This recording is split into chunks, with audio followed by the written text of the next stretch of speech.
Interesserà tutte le fasce di età, dalle elementari alle superiori, il piano delle scuole sentinella predisposto dalla Regione sulla scorta dell'esperienza fatta lo scorso anno.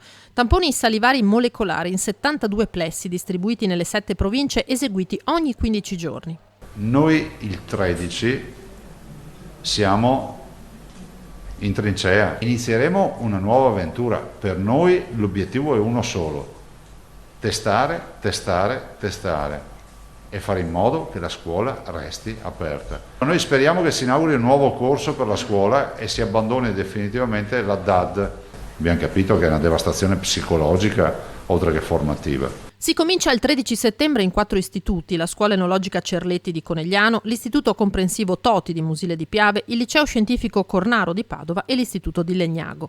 42 le scuole elementari, dove non ci sono di fatto alunni vaccinati, 16 le medie e 14 le superiori, per un totale di 11.625 studenti. 23.250 i test che verranno eseguiti e processati ogni mese. Le famiglie saranno coinvolte sia nella richiesta preliminare che nella conoscenza dell'andamento dei test. Viene proposto il consenso informato. Acquisito il consenso, viene consegnato allo studente, in generale, che può essere il bambino piuttosto che il ragazzo più grande, il test salivare, quindi il kit.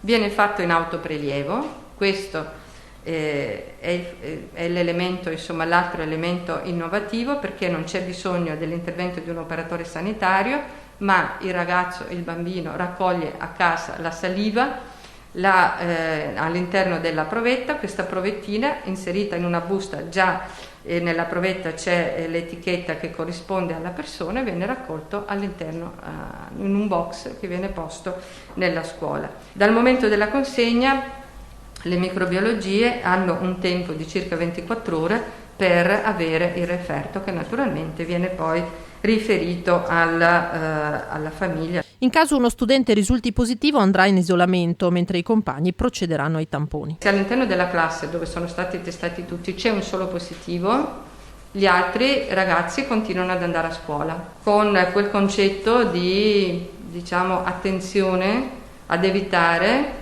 nei giorni successivi a frequentare collettività, a fare feste. Se invece nella stessa classe abbiamo trovato più di un positivo, a quel punto dobbiamo metterli anche tutti gli altri in quarantena. 7 giorni per i soggetti vaccinati e 10 giorni per i soggetti non vaccinati.